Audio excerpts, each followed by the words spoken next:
이걸 효력 정지함으로써. 저는 이럴 거는 따질 필요도 없다고 생각합니다. 국민의 생명과 이럴 재산을 거는 있어요, 없어요? 저는 없다고 생각합니다. 국민의 그것은 생명과 없다고 생각하는 것은 지금까지 북한이 반발하고 우리에 대한 위협 행위를 한 게 한두 번도 아닌데 그걸 그러면은 신경 써서 좋아요. 국민을 보호하는 걸 그래서 소홀히 한다는 게 사실은 말이 됩니까? 이럴 것은 국민의 생명과 재산을 보호하는데 도움이 되느냐 도움이 되지 않느냐가 제일 중요하지 나머지가 뭐 그렇게 중요하겠습니까? 그리고 비행금지구역 효력정지는 뭐 예컨대 비유하면 1조 원의 이익이 있다면 그로 초래되는 건 1원입니다. 1조 원의 이익이 있는데 이런 손실을 염두에 둘 만큼 세상은 한가지 않기 때문에 저는 비행금지구역 효력정지는 매우 타당한 일이라고 생각합니다. 이상입니다.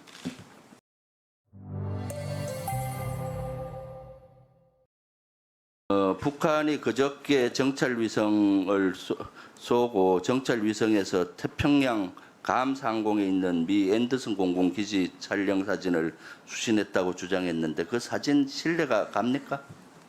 예, 지금 사진을 공개하지는 않고 네. 찍었다고 말만 한 것으로 네. 생각을 하는데 그 내용 자체는 신뢰할 수 없다고 생각합니다. 네. 그 북한에서 위성 발사 관련해서 러시아가 기술을 제공했을 가능성이 있다고 장관님이 말씀하셨잖아요. 어느 정도 제공했을 것 같습니까? 그러니까 일단은 오늘 뭐 러시아 외교부에서는 한 적이 없다고 또 이런 성명을 냈더라고요. 그런데 러시아 대통령 푸틴이 적극 지원하겠다 했기 때문에 한 것으로 일단 판단이 되고 어느 정도 수준이라고 단정적으로 지금 이야기하기 어렵고 그 기술이 하나는 로켓 기술이고 두 번째는 이제 정찰 위성에 관련된 기술일 거로 생각하는데 로켓 기술은 이미 좀 성과를 낸 것으로 저희들이 평가를 하고 있고 그러나 정찰 기술을 얼마나 줬는지 또 줬다 하더라도 성과가 있는지는 좀 더 시간을 두고 평가가 필요하겠습니다. 지난 4월부터 본의원과 우리 당에서는 이를 경고했어요.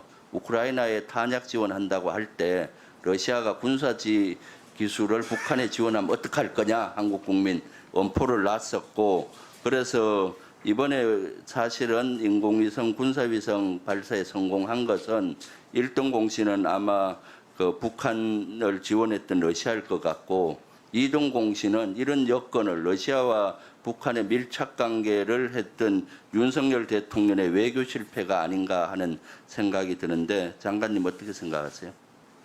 그 평가는 뭐 전혀 동의할 수가 없습니다. 물론 뭐 동의는 못하겠지만은 실제 국제적인 여건은 그렇게 돌아간 거예요. 사실은 이것을 자초해서 본의원도 그때부터 러시아가 북한에 군사 기술을 준다든가 드론 같은데 폭격 드론을 주면은 우리에게 북한을 군사력을 강화하기 때문에 엄청난 위협이 될 것이다. 이런 것들을 경계를 했는데 현실이 되고 있어요. 9.19 군사합의 1조 사망 효력 정지했는데 북한은 파기하겠다고 나왔고 그럼 이제 실질적으로 파기됐다고 봐야 되네요. 문서적 행위로 파기 여부와 관계없이 잘 아시다시피 지난 5년 동안 북한은 계속 아니 그러니까 해왔기 실질적으로 때문에 파기됐다고 보십니까? 네, 실질 위반도 해왔고 그러면은 북한이 선언을 했기 때문에 그 의미에 대해서는 좀 분석을 해서 살펴보겠습니다. 그러면 이거를 효력 정지할 때 모든 것은 실익이 있어요. 이득점도 있고 잃을 것도 있고 실익은 얻을 거에 대해서는 우리 여러 가지 감시 제한을 풀어서 군사력이 강화됐다라고 하는데 잃을 거는 뭡니까? 이걸 효력 정지함으로써. 저는 이럴 거는 따질 필요도 없다고 생각합니다. 국민의 생명과 잃을 재산을 거는 있어요, 없어요? 저는 없다고 생각합니다. 국민의 그것은 생명과 없다고 생각하는 것은 너무나 단편적이에요. 모든 정책을 쓸 때는 장점과 단점, 실익을 동시에 보고 택하고 잃을 게 있다고 판단하면 그것을 최소화하는 정책을 써야 되는데 지금 장관님의 단편적인 생각을 보여주는 거예요. 사실은 잃을 게 왜 없습니까? 당장 북한이 그러면 이걸 했을 때 북한이 어떻게 나오리라고 예상했습니까?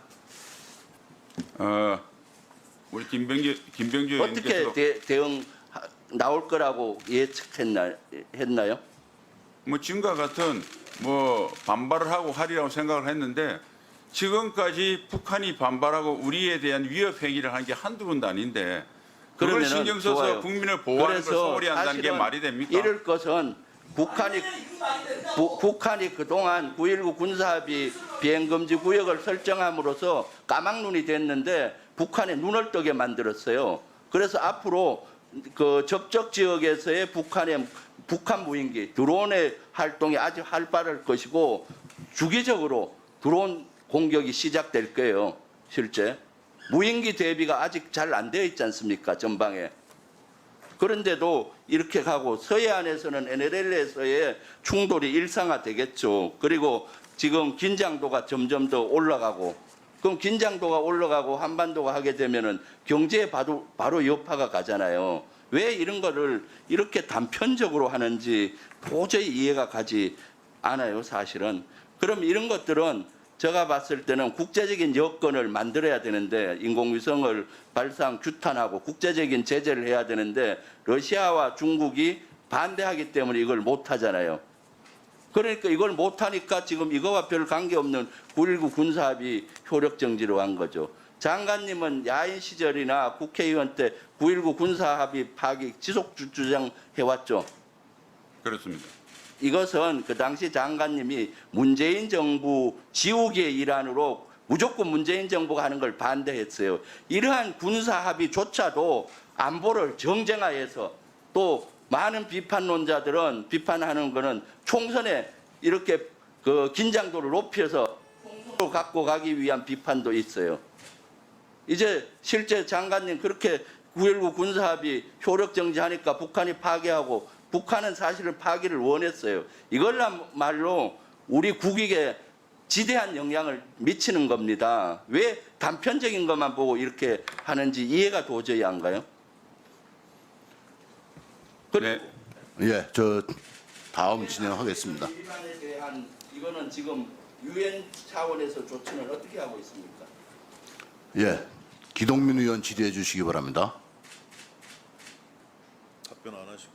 아니, 바로 넘어가 버리셔가지고. 다른 이런 거는 유엔 제재를 위해서 하는 건 어떻게 하고 있나요? 답변 네. 합니까? 아니, 안 위원장께서 답변할 기회를 안 주셔가지고 어떻게 할까요? 왜냐하면 시간 외에 질의하실 때 안 하셔도 돼요. 기동민 의원 질의해 주십시오. 안 하고 있으니까 안 하는 거 아니에요? 못 하는 거 아니에요? 보통 때는 답변기에 달라고 하면서 하시면서 지금은 국제적인 이런 여건도 안 만들고 있으니 외교 참사와 안보 참사를 이어가는 것이죠. 네, 간단히 뭐 답변을 드려도 되겠습니까? 네. 유엔에서 어떤 할 것이냐는 것은 지금 외교부에서 정부의 방침과 함께 지금 접촉을 하고 있고요. 그다음에 이제 김병조 의원님 여러 가지 말씀하시는데 그건 일방적인 주장이고 김병조 의원의 주장이시고요. 저는 그렇게 생각합니다.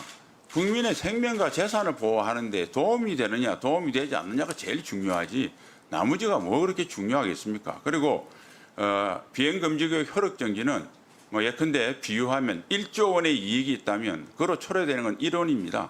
1조 원의 이익이 있는데 이런 손실을 염두에 둘 만큼 세상은 한가지 않기 때문에 저는 비행금지구역 효력정지는 매우 타당한 일이라고 생각합니다. 이상입니다.